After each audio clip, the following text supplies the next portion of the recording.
Welcome to Ethereum Audible, Ethereum in Depth. I'm Yehoshua Zlatogorsky, and welcome back to where we read the best in the Ethereum and Web3 ecosystem.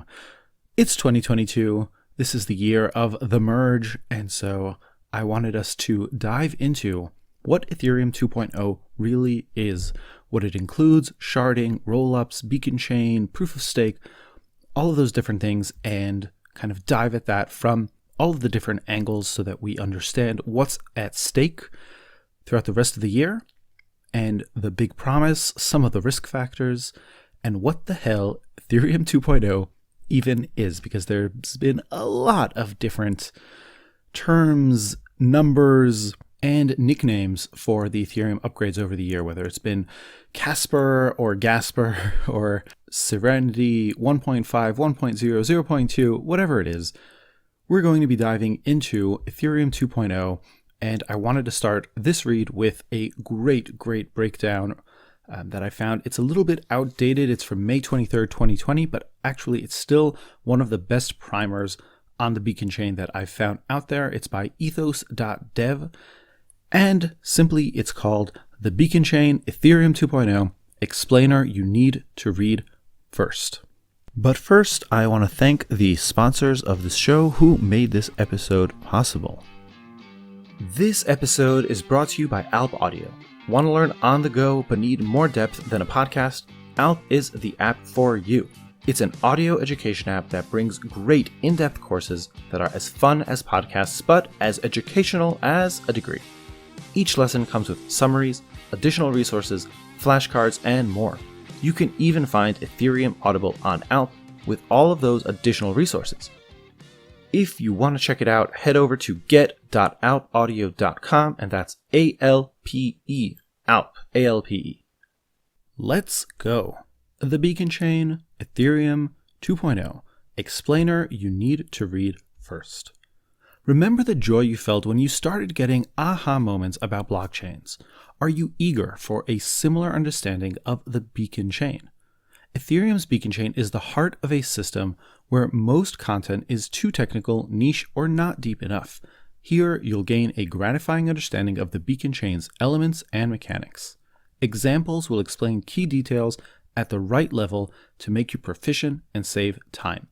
We assume you have a solid foundation of Ethereum or Bitcoin and some familiarity with proof of stake. Let's dig into the bigger picture of shards, staking validators, attestations, committees, checkpoints, and finality. Sharding, a big picture. To appreciate the Beacon Chain, an introduction to sharding helps. The main problem in scalability that blockchains, including Ethereum, currently faces is every node has to verify and execute every transaction. In computer science, there are two main approaches to scaling. A, scaling vertically, as in basically make nodes more and more powerful. B, scaling horizontally, basically add more nodes.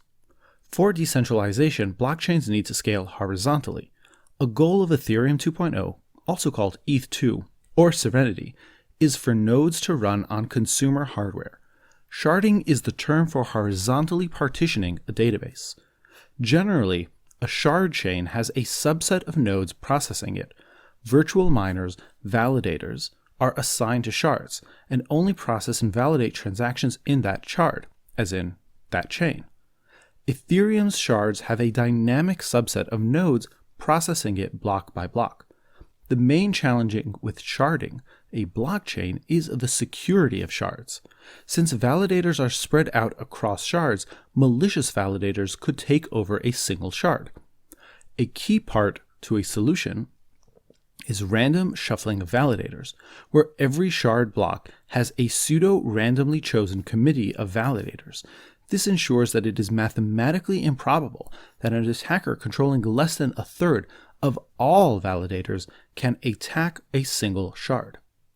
Fraud proofs, custody proofs, and data availability checks are also important security components but require their own explainers. The current ETH2 plan is for 64 shards. Although shards are separate from the Beacon Chain, we'll describe some key elements of the overall system. Sharding has revealed clues about what the Ethereum Beacon Chain does and needs. We'll acquire a sense of why there are additional components to classical blockchains. The nascent field of sharded blockchains always welcomes innovation from inspired readers. Ethereum 2.0 Phases. Briefly, Ethereum 2.0 has 3 phases.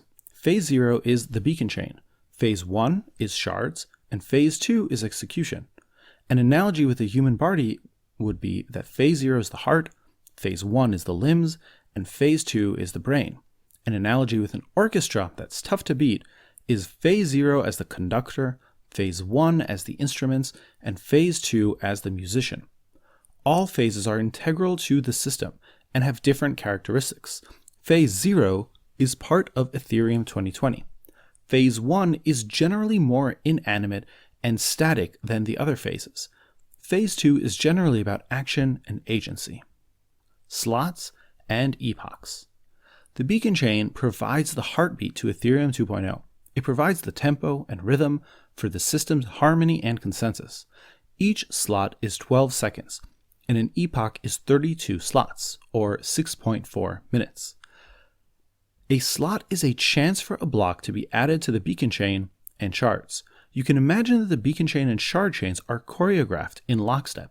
Every 12 seconds, one Beacon Chain block and 64 shard blocks are added when the system is running optimally. Validators do need to be roughly synchronized with time.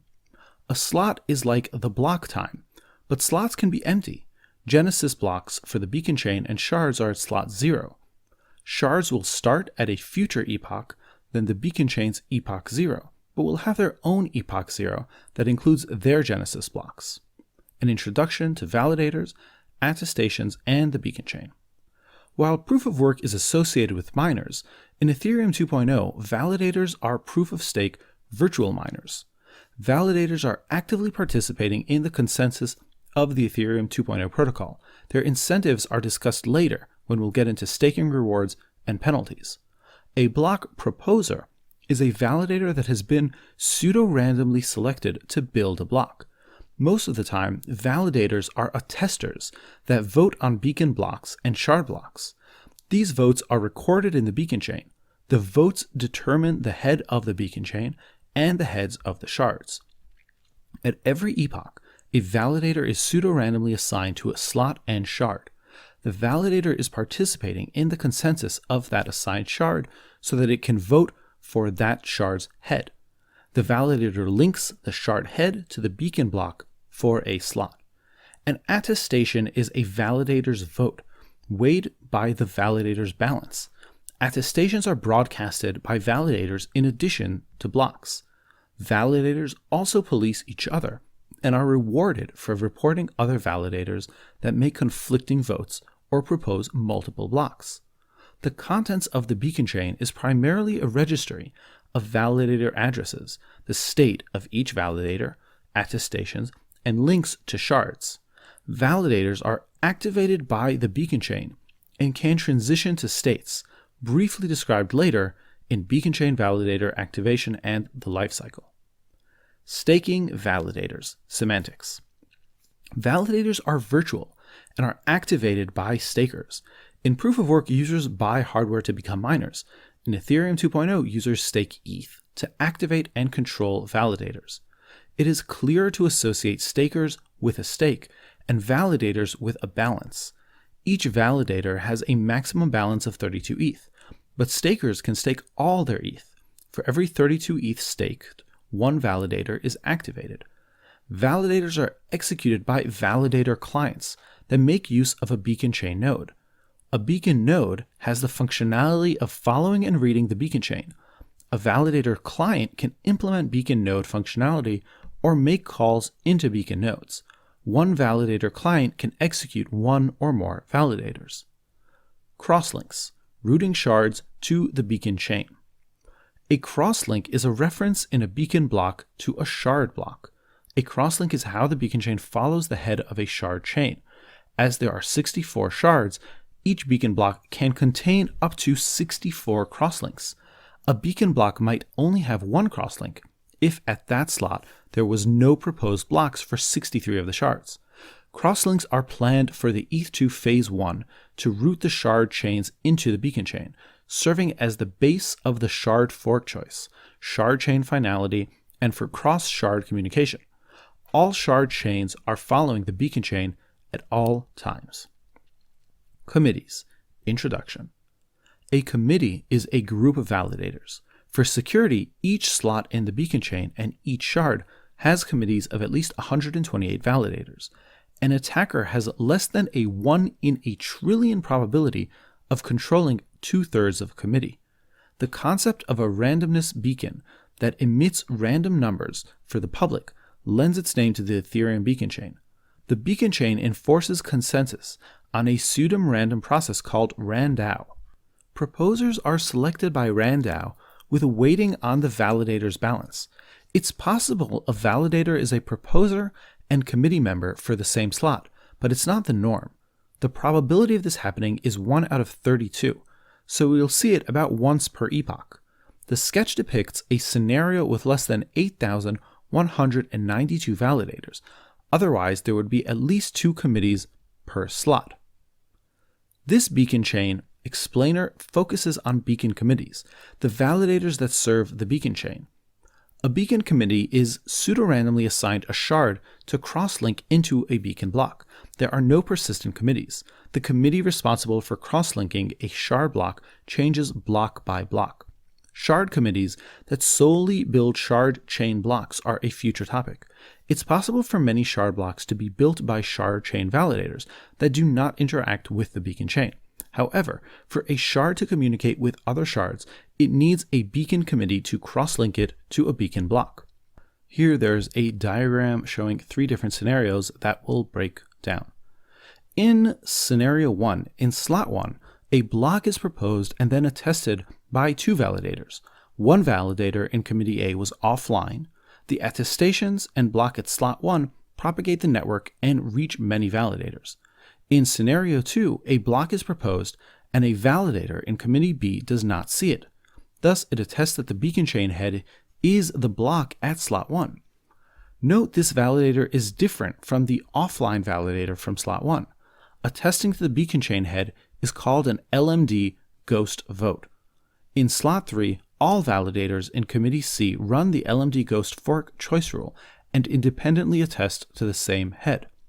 A validator can only be in one committee per epoch. Typically, there are more than 8,192 validators, meaning more than one committee per slot. All committees are the same size and have at least 128 validators.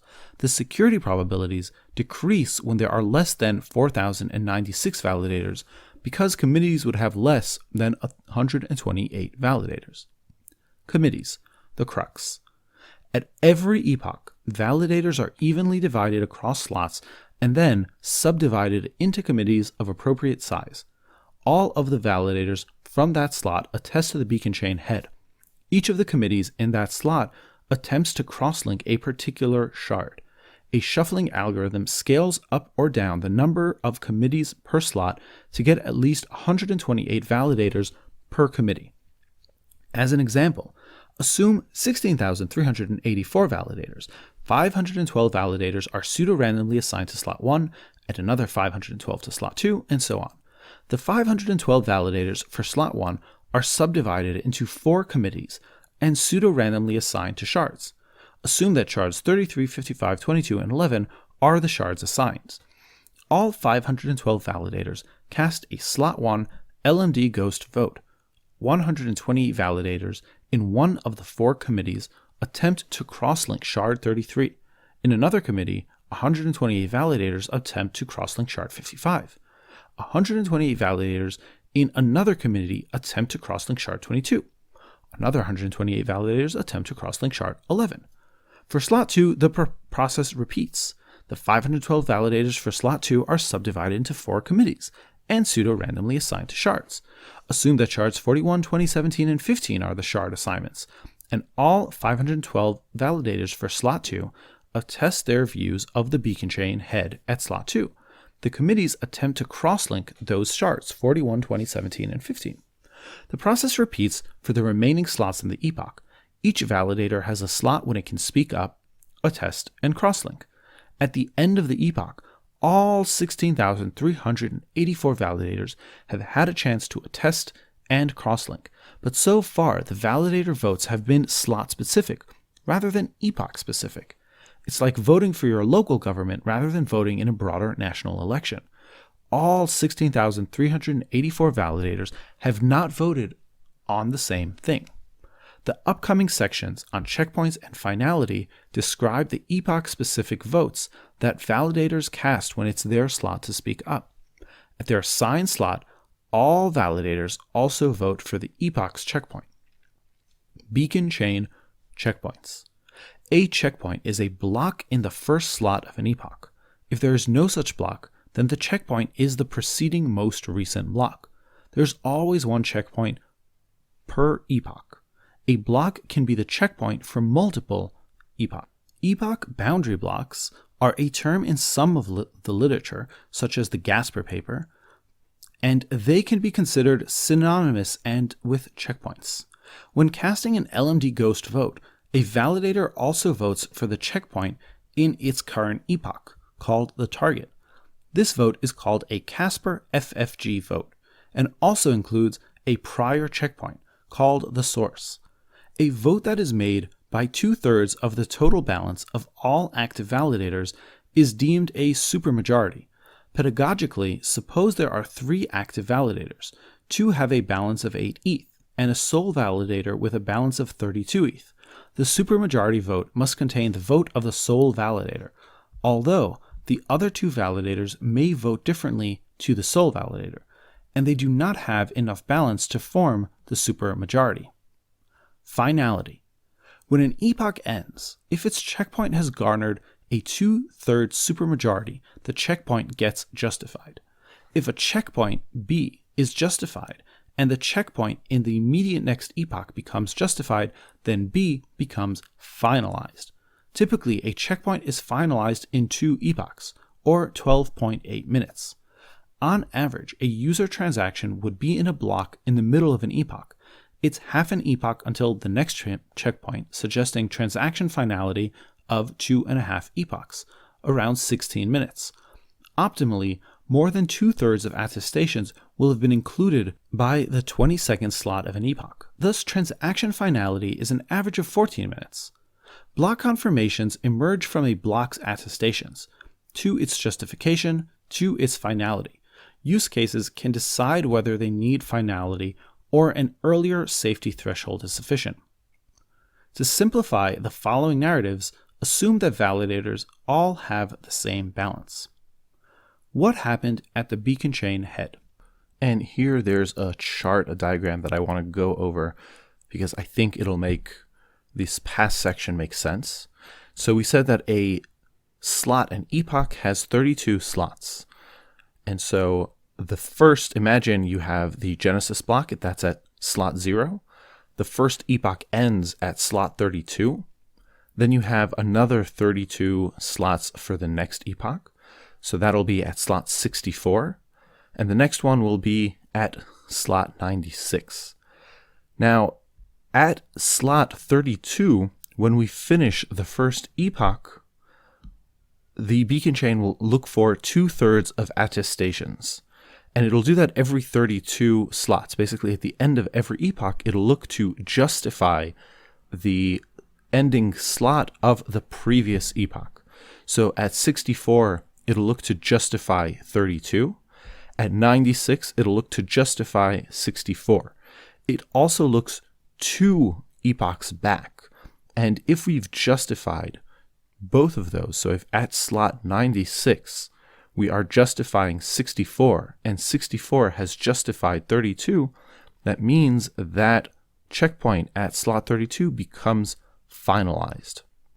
And now we are going to go back to the breakdown. The epoch boundary block at slot 96 is proposed and contains attestations for the epoch 2 checkpoint. The number of attestations for the epoch 2 checkpoint now reaches the 2/3 supermajority. This causes the justification of the epoch 2 checkpoint, and thus the finality of the previously justified epoch 1 checkpoint. The finality of slot 32 immediately causes the finality of all blocks preceding it. When finalizing a checkpoint, there is no limit to the number of blocks that can be finalized.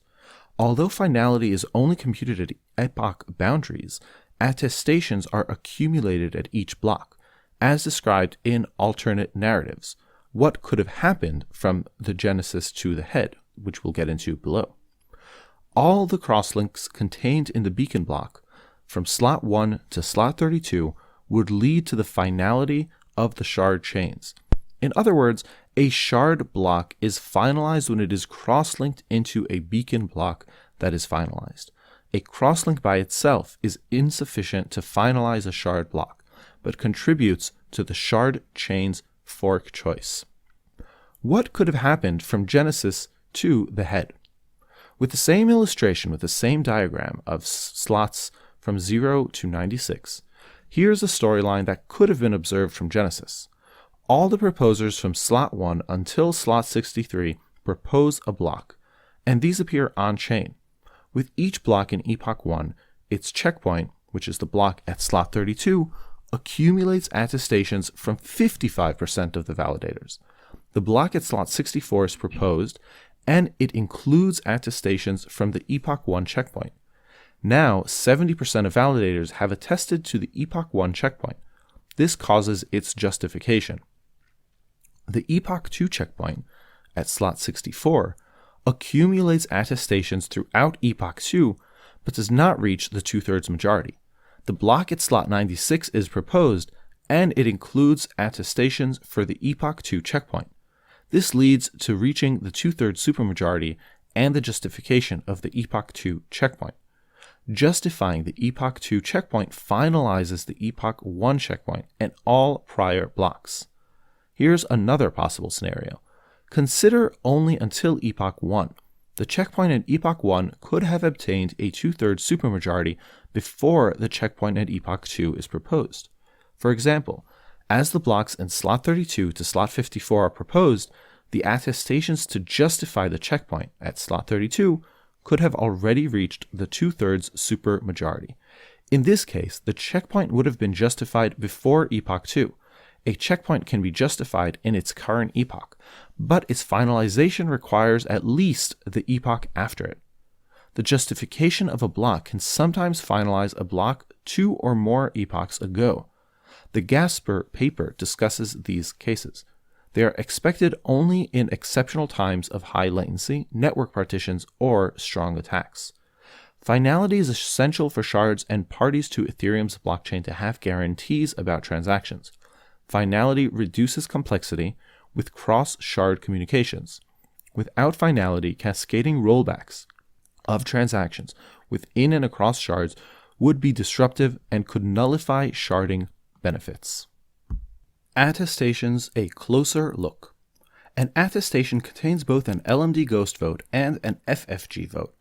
Optimally, all validators submit one attestation per epoch.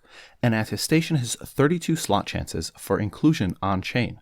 This means a validator may have 2 attestations included on-chain in a single epoch. Validators are rewarded the most when their attestation is included on-chain at their assigned slot. Later inclusion is a decaying reward. To give validators time to prepare, they are assigned to committees 1 epoch in advance. Proposers are only assigned to slots once the epoch starts. Nonetheless, secret leader election research aims to mitigate attacks or bribing of proposers. Committees allow for the technical optimization of combining signatures for each attester into a signal aggregate signature. When validators in the same committee make the same LMD ghost and FFG votes, their signatures can be aggregated. So I want to stop the read here just for a few minutes to briefly recap what we've been talking about until here, because it can get a little bit into the weeds, and in audio I recognize that that's actually kind of challenging, especially with all the numbers, the epochs, the slots, the different cross-chain links. The key takeaway is that an epoch is made of 32 slots, a slot is a few seconds long, and an epoch is around 6.5 minutes long. And what each slot is the ability for a validator to propose a block into the blockchain. And then the committee that was delegated to that shard, to that block, attests to it, votes on it, and if they find that everything is hunky-dory, then they approve it, and that goes into the blockchain. At the end of the epoch, things become justified, and then at the end of 2 epochs, they become finalized. In Bitcoin, that would be at the end of 6 blocks. That's the current consensus on when things are finalized. So in Ethereum, that would be after 2 epochs, which is around 14-15 minutes, depending on where in that 32 slot your block was. And that's the core of the Beacon Chain voting committee accepting, attesting functionality. There are 2 terms that have been thrown around here, and that's the LMD Ghost and FFG votes. Those are 2 papers that were written by Vitalik and the crew at the Ethereum Foundation on the consensus mechanism of the Beacon Chain. And maybe we'll do a read-through of them in the future, depending on kind of how technical and interesting they are. But that's all you need to know. They're basically the consensus and finality algorithms for a proof of stake, specifically the Beacon Chain proof of stake network. Great. So now that you have those basics in mind, we are going to continue with staking rewards and penalties. Here we go. Without getting too deep, we'll discuss 6 topics regarding validator incentives. 1. Attester rewards. 2. Attester penalties. 3. Typical downside risk for stakers. 4. Slashings and whistleblower rewards. 5. Proposer rewards. And 6. Inactivity leak penalties. 1. Validators get rewards for making attestations, as in LMD ghosts and FFG votes, that the majority of the validators agree with. In ETH2 Phase 1, validators will also receive rewards for crosslinks. Attestations in finalized blocks are worth more.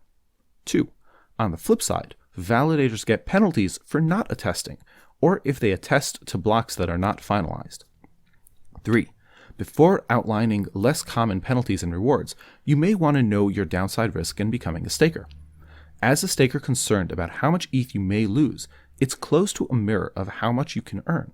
For example, if a validator stands to make 10% in a year on attester rewards, an honest validator stands to lose 7.5% if they do the worst job possible. A validator that is always offline or always votes on blocks that do not get finalized will be penalized 75% the amount that a validator would be rewarded for making punctual attestations that are finalized. The 365-day example means that falling offline for a few days or weeks is a much smaller penalty. Dropping offline for 36 days would lose you around 75 basis points. 4. Slashings are penalties ranging from over half ETH up to a validator's entire stake. An honest, secure validator cannot be slashed by the actions of other validators. For committing a slashable offense, a validator loses at least 132 part of their balance and is deactivated. This is called a forced exit. The validator is penalized as if it were offline for 8,192 epochs. The protocol also imposes an additional penalty based on how many others have been slashed near the same time. The basic formula for the additional penalty is the validator balance times 3 times the fraction of validators slashed. An effect is that if a third of all validators commit a slashable offense in a similar period of time, they lose their entire balance. The validator that reports a slashable offense gets a whistleblower's reward. 5. Proposers of blocks that get finalized obtain a sizable reward. Validators that are consistently online doing a good job accrue 1/8 boost to their total rewards for proposing blocks with new attestations. When slashing happens, proposers also get a small reward for including the slashing evidence in a block. In ETH2 Phase 0, all of the whistleblower's rewards actually goes to the proposer. 6. Ethereum 2.0 is a system with many mechanisms, some that can be appreciated more by their overall effects. The designed rewards and penalties culminate in an inactivity leak penalty. This is severe and rare, unlike typical risks in number 3. Basically, if there have been more than 4 epochs since finality, validators suffer an inactivity penalty that increases quadratically until a checkpoint is finalized. The inactivity penalty, or quadratic leak, guarantees this type of outcome. If 50% of validators drop offline, blocks will start finalizing again after 18 days. The quadratic leak drains problematic validators to a forced exit so that other validators will become a 2/3 majority that can resume finality. The inactivity leak does not drain validators that are operating optimally. During an inactivity leak, attester rewards are 0. Validators earn proposer and whistleblower rewards as usual. Slashable offenses. There are 3 slashing conditions for validators. They can be described as a double proposal, an FFG surround vote, and an FFG double vote. A double proposal is a proposer proposing more than one block for their assigned slot. A surround vote is a validator casting an FFG vote that surrounds or is surrounded by a previous FFG vote they made. Here are 2 examples based on a scenario that a validator made an FFG vote in Epoch 5 with a source of slot 32 and target of slot 128. First example is an FFG vote in Epoch 6 with a source of slot 64 and target of slot 96 would be an FFG vote that was surrounded by their Epoch 5 vote. Or an FFG vote in Epoch 6 with a source of slot 0 and target of slot 160 would surround their FFG vote in Epoch 5. A double vote is a validator casting 2 FFG votes for any 2 targets at the same epoch. This can happen during a fork. A validator casting both votes commits a slashable offense called double voting. An intuition behind slashing double votes is so that validators vote for one chain rather than 2 or more forks. A whistleblowing validator needs to include the conflicting votes to prove that another validator should be slashed. Efficiently finding a conflicting vote among a large history is an algorithms and data structure challenge. A validator is in total control to avoid getting slashed. It only needs to remember what it has signed. An honest validator cannot be slashed by the actions of other validators. As long as a validator does not sign a conflicting attestation or proposal, the validator cannot be slashed. A validator client may use multiple beacon nodes for factors like better uptime, trust, and denial of service protection. In these setups, or where a backup validator client is used, users need to be careful that the validator does not sign conflicting messages. Beacon chain validator activation and lifecycle. Each validator needs a balance of 32 ETH to get activated. A user staking 32 ETH into a deposit contract on Ethereum mainnet will activate one validator. The beacon chain deactivates all validators whose balance reaches 16 ETH. Stakers will be able to withdraw any remaining validator balances, but not in the ETH2 phase 0. Validators can also voluntarily exit after serving for 2,048 epochs, or around 9 days. In any voluntary or forced exit, there is a delay of 4 epochs before stakers can withdraw their stake. Within the 4 epochs, a validator can still be caught and slashed. An honest validator's balance is withdrawable in around 27 hours, but a slashed validator incurs a delay of 8,192 epochs, which is approximately 36 days. Further technical details are described in a note on Ethereum 2.0 Phase 0 Validator Lifecycle. To avoid large changes in the validator set in a short amount of time, there are mechanisms limiting how many validators can be activated or exited within an epoch.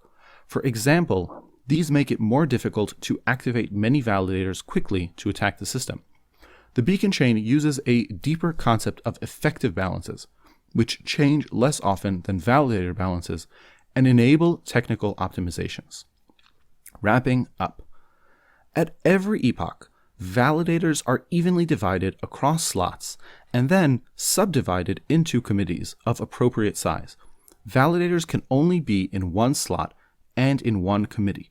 Collectively, all validators in an epoch attempt to finalize the same checkpoint with an FFG vote. all validators assigned to a slot attempt to vote on the same Beacon Chain head, the LMD ghost vote. All validators assigned to a committee attempt to crosslink a particular shard. Optimal behavior rewards validators the most. Activation of the Beacon Chain requires at least 16,384 validators at Genesis. The number of validators can decrease with slashings or voluntary exits, or stakers can activate more. Many more validators are expected as the system ramps up to ETH2 Phase 1 and beyond. The Beacon Chain needs at least 262,144 validators, which is over 8 million ETH staked, to have blocks that include 64 crosslinks. The world's never had a scalable platform for decentralized systems and applications before. If you're inspired to dive deeper, authoritative references are in the Ethereum 2.0 specifications, which include the Beacon Chain spec, links to other key resources, and issues with bounties. Currently, the most pressing need is peer-to-peer networking. Contribute or refer others to challenges at ETH Research or the Ethereum Magicians Forum and be part of making history. All right. Well, that is the Beacon Chain read-through, the read-through you need by ethos.dev. And I wanted to do this one, even though it's a tiny bit out of date, because I like going back in time to see what people thought would happen originally, and then kind of going forward, zooming forward in time and seeing how things are playing out so we can get a better idea of the complexities. And as you might have heard, this is complex. The Beacon Chain Ethereum 2.0 is not simple. It is a complex system.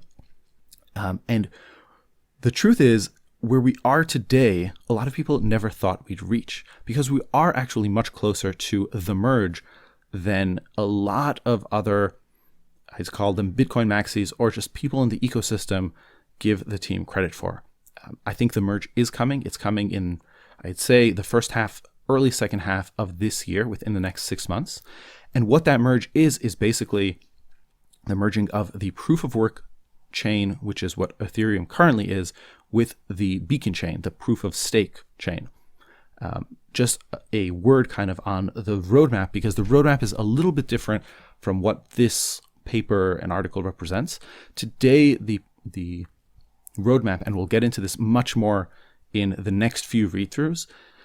So the roadmap today is all around rollups, which were not mentioned here at all, merging proof of work and proof of stake, and shards, which most of this paper kind of discussed the complexities of it, are really going to come last. They're not going to be in 22 at all, maybe 23. And the reason is, which you might have intuited already, is because they're freaking complex. Coordinating a chain and 4, 16, 64 shards is just a huge headache. It opens the surface attack and coordination problem between the chains immensely, and that's why it's coming last. So what we got in this paper, and why I really did want to read it, is because it gives a very good overview of the Beacon Chain's proof of stake, which, as you can hear, proof of stake is complicated. It's not the simple and elegant format that Bitcoin's proof of work is, and it has to artificially create a lot of the systems that the proof of work kind of naturally gives to us with its proof of work. So in the same way, slashing, you have to create that offense where people lose their money. In proof of work, if you work on a block or the chain that doesn't become the chain, then you've lost all of that electricity and power cost. And so how do you do that in a proof of stake system? So I think it's just a good point to step back for a second and remind us of why proof of stake to begin with. And this goes back to the first read-through we did on Ethereum Audible called Why Proof of Stake. And the 3 reasons that were given there are, 1, it's the cost of attack. So Vitalik and the Ethereum Foundation believe that attacking a proof of stake system is more cost prohibitive than attacking a proof of work system. Second reason is the ease of recovery from attack, the ability to do those committee-driven soft forks, hard forks. And 3, it's network decentralization, enabling anyone with 32 ETH to stake and become a validator and an attester, rather than just the miners. And so those are the 3 reasons. There's a 4th reason, which is just the speed of the network can increase because you can quote unquote find a block every few seconds with a validator rather than the proof of work mining algorithm. And that lets you kind of increase the throughput. But that comes with a lot of complications.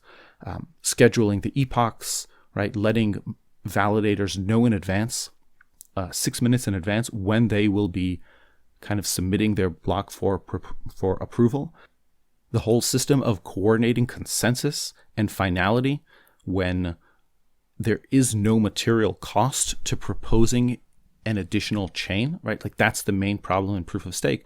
There is no proof of work where you have to spend the electricity to mine. Someone can just create blocks out of thin air. So how do you create the finality and kind of give those chains, those blocks, credence and weight?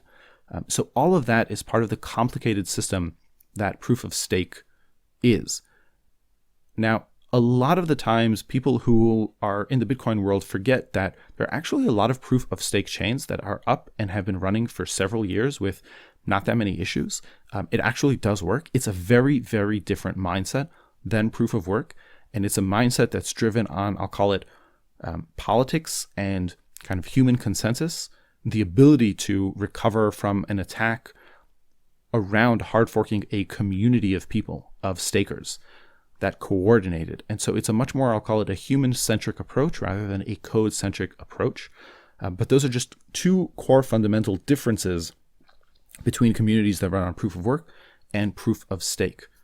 So this was, I think, a great place to start on Ethereum 2.0, where we are, kind of what the vision was. This is, again, a reminder, May 23rd, 2020, so already a year and a half ago. Since then, the vision has shifted a little bit.